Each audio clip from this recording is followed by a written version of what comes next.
acts of violence erupting in some parts of our country.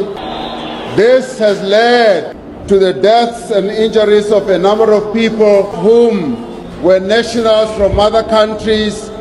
I stand before you to apologize for what has happened in our country. You know, I'll probably be one of the most hated South Africans after this. But let me tell you, I've got the skin, the heart, and I'm determined to speak the truth, whether you like me or not. I am predicting that we might need to send our president again into a foreign country to apologize for our deeds. A similar situation like what happened a couple of years ago. Ramaphosa had to go into Zimbabwe to apologize for the casualties and the death of Zimbabweans in the hands of South Africans because of xenophobia. So I'm predicting a similar experience like that. I'd also like to apologize to foreigners. I don't like calling them foreigners. I would like to apologize to our African brothers and sisters for the past and the future. We've put some of you through serious pain as South Africans. It's a very painful experience, I understand. But also, with that being said, I'm also asking you to put yourselves in our shoes as South Africans. We are damaged. We don't know the direction we should be taking now.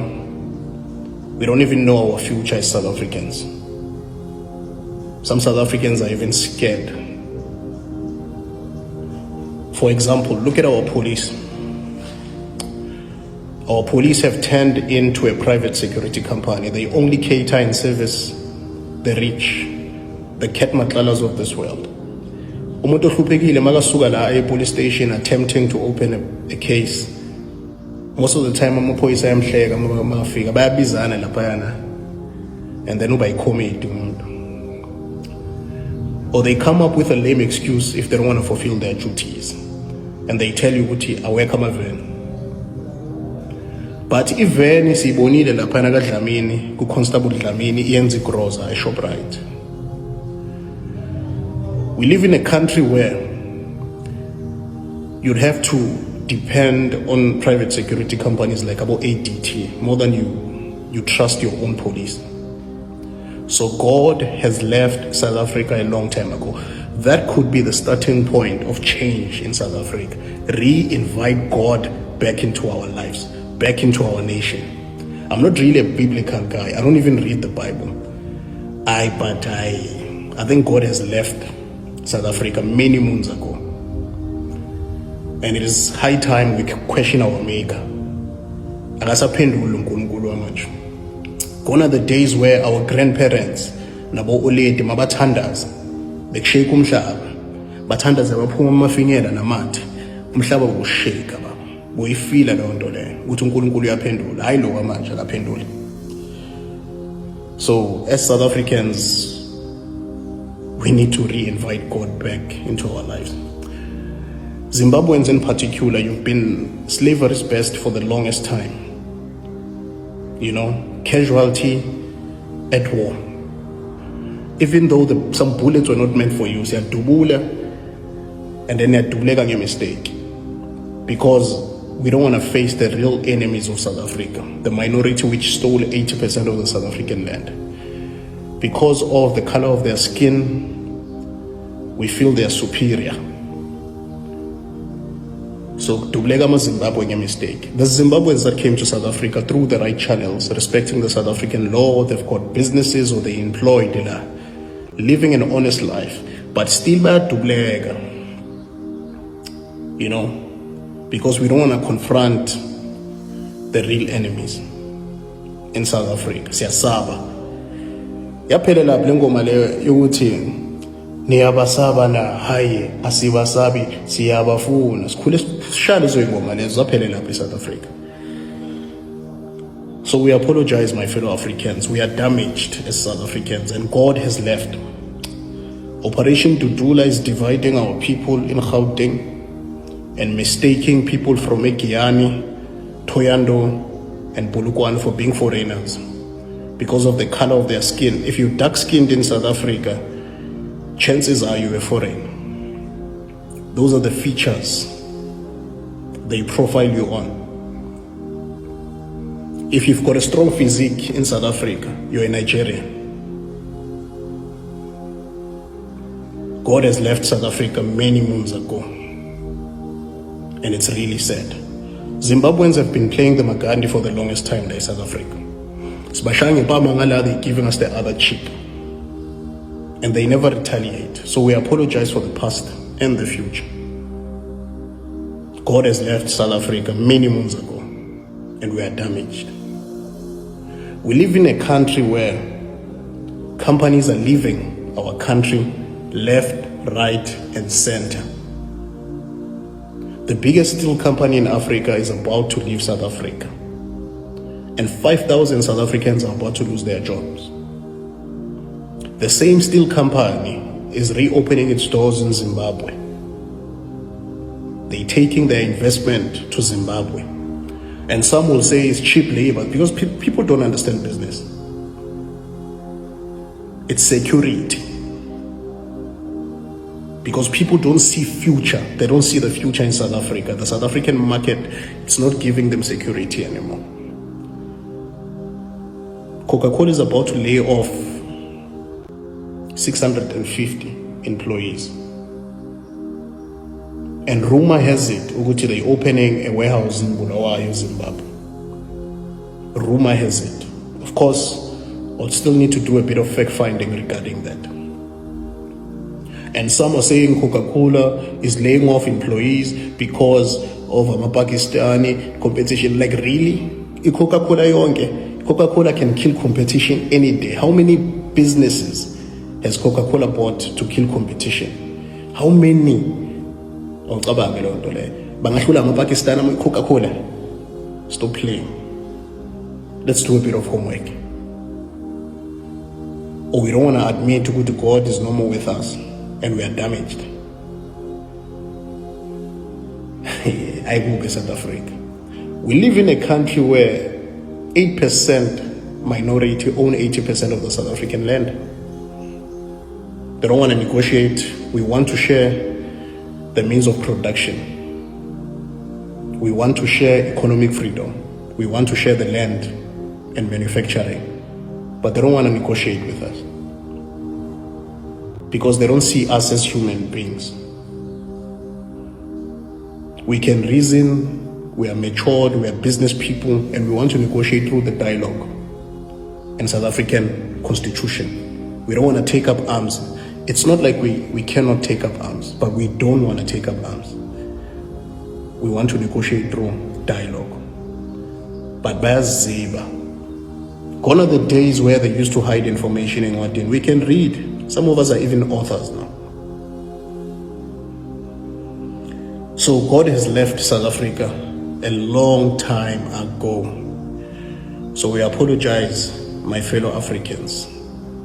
It is not easy to be a South African currently. A lot of things are just going AWOL. So forgive us. Imagine living in a country where when you sing the national anthem from Nkosi Sikelel up until the end where it says South Africa, our land, which land are you referring to? I mean, you sing the song with so much conviction, pride, and honor, with tears. South Africa, our land, but you don't have land to show for that. Only the minority are entitled to sing that part of the song. You can sing from Nkosi Sikelel up until this time. Don't sing the English part. You're embarrassing us. Show me one black South African that owns 500 hectares of land. But you're still shooting Zimbabweans. Mina, mangisa amaphoyisa angisami manje, and I'm giving you advice. Angisami, ngibahlange pho 4 pipe ngibashiye nedust. Bashiya nedust, ngizoma egarage. Ngiyoma egarage. Or ngiyoma e-police station. We live in a country where we don't even trust our police anymore. Blue light or no blue light, marked or unmarked. Imoto ze-JMPD lezi zimhlophe lapho ezinama blue light angisami. What if umisa ukhet matlala lapho? ukuthi imoto zobokhet matala zinama-blue light and zifithe yiyo umasipala. Anyway, bafethu pressa pusha phanda sigebengu sisekazi uyithola kanjani hlele khoneni. Nothing is impossible ntwana yami. There's opportunities also outside South Africa, and this might be the perfect time for you to also start making friends. All Zimbabwe, Namibia, you know, spread your wings. Nothing's impossible.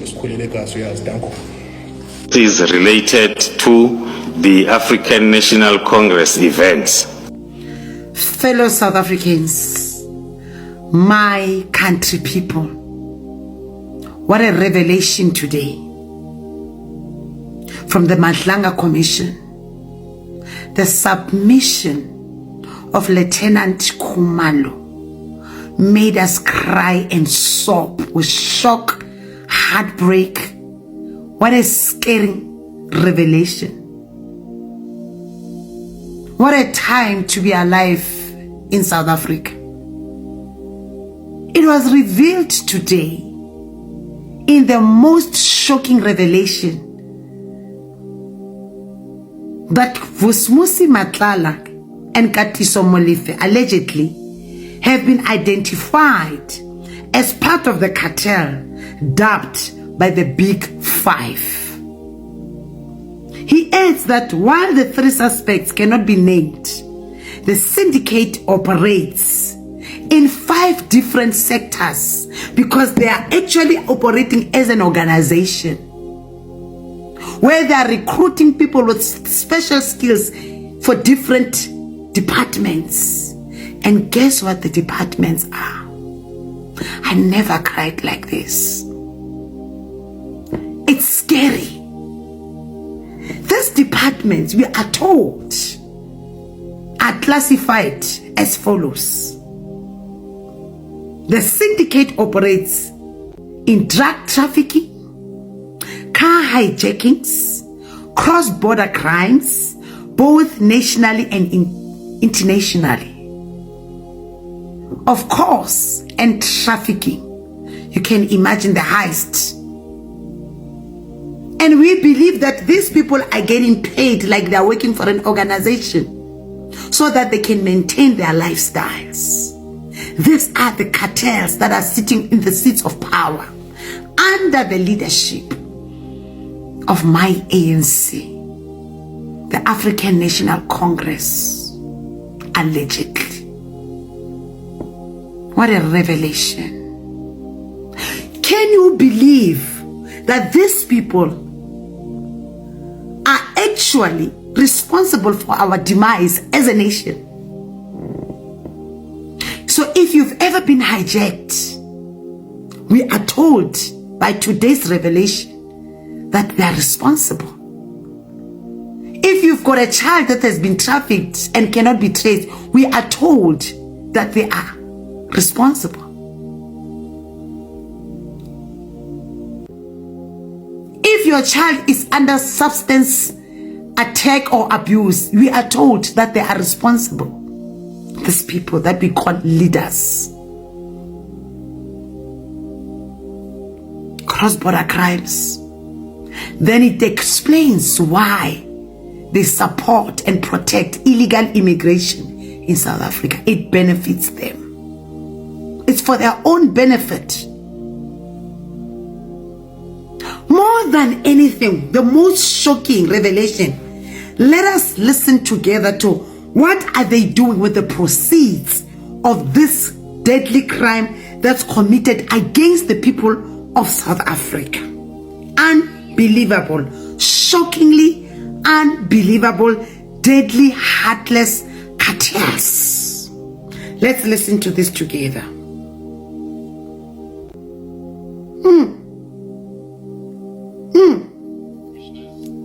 A preview of the picture that will be confirmed by the WhatsApp chats, starting with 8.6.1.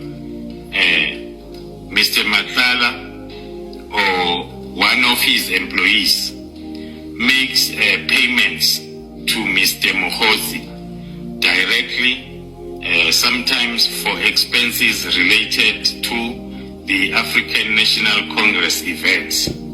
and in particular for the benefit of delegates of such event. I did not say it. The payments are made towards the African National Congress events. This is the Commission of Inquiry at the Madlanga Commission, submitted by General Lieutenant Khumalo. Are apparently linked to the Minister Nkunu through the Chief of Staff, Mr. Nkabinde, in the office of the Minister. And number two, in return, Mr. Mohozi uses his influence within the SAPS and the ministry to manipulate SAPS processes so as to frustrate criminal investigations into Mr. Vusimuzi Matlala. Also leaks highly confidential or classified information of the SAPS to Mr. Matlala. Also coordinates the payments from the SAPS to the Medicare 24 Tswane District, a company owned by Mr. Matlala, which unlawfully procured a contract from SAPS worth 360 million. Commissioners, Mr. Mkhuno's name has been dropped again. General Mkhwanazi and his team, your Commissioner Masemola and Lieutenant Khumalo, they came prepared. They came with receipts. They came with proof. But for me, more than anything, it is the shocking revelation of how deep the rot of corruption is within your government. How deadly these people are. Now do you understand what are we up against? Do you understand why we find ourselves where we are at? Rise up, Mzansi, wake up. We are at war and there's no neutral ground. Let us continue to pray for the soul of South Africa. Shocking revelations. We continue to listen tomorrow. This big five, we are told that they might be behind the demise of our constables that were found dumped in the Henops River. So let us pay attention to details as we continue to put together the dots. Cry the beloved country, South Africa. Shalom Mzansi, Mother of the Nation, Queen Lebumkhize. I pray for South Africa. God bless you. Mina, I've always said this, the Operation Dudula is being sponsored from a different race to cause a chaos. And I'll prove this to you. The SIU, Special Investigating Unit, has discovered with the Tembisa there is corruption. Value over 2 billion. Right? They've got proof that these people who are doing this corruption, right? They bought cars. 256 million. I think I'm a Porsche, what is expensive, everything, right? And these are South Africans, by the way. Abanda Batula Matenda and Matleke, who are facilitating this corruption. What is Operation Dudula going to do? Continue to move people out of small clinics, while their own brothers are the ones who are eating the money that is supposed to develop the infrastructure in hospital. Go to Tembisa Hospital. People are dying like flies, right? Not because of foreigners. It's because people are eating their money, the money that is supposed to develop the hospital. Their own people, South Africans, are saying, no, let our people die. We are going to live a lavish life. It doesn't matter. There was once an incident at Tembisa Hospital where it was banned, our offices were banned there because they were trying to hide evidence of corruption. What did South Africans do? What did the community of Tembisa do? What did Operation Dudula do? Nothing. And it's not only Tembisa Hospital, by the way, right? Go to the Val, go to Zimbabwean Hospital and go and check the infrastructure there. You would know there are hospitals where you would know if your loved one can go there. Chances of them coming back, they're very slim. Go to the local clinics and check the management and check how much time do one person spends before they can get help. And tell me, are we really attacking the real problem, or somebody is diverting us from attacking the real problem and focusing on hating each other? Go to our local libraries in our communities and check the maintenance, the infrastructure, everything. They set up the books. The way this thing is designed, does it encourage people to get educated now? I'll make a few examples. Go to Orange Farm, but you cut a library. Everton, State's library. Does it encourage education now? I'm only talking about the areas that I'm familiar with. Library, we view from the outside. Education is the key now. But what we do, we are so keen in fighting black people, removing them. We are leaving one of our own. There is Matanga Commission. One of our own people are doing corruption there. So the reason why we are suffering, they are keeping people in the township, and they come during the voting times and make promises as if they are working. Abantu badla imali, left and right. South Africans are destroying their own country. Now you want to come and convince us and want us to support you. Gule narrative ya kuti, no, Africans are the ones who are making this country poor. Right? Our borders are fully, right? Who's opening the borders? What are we doing as South Africans? We don't know. You are chasing these people today. Okay, let's say they go. The borders are still open. They come back. Ubani stupid.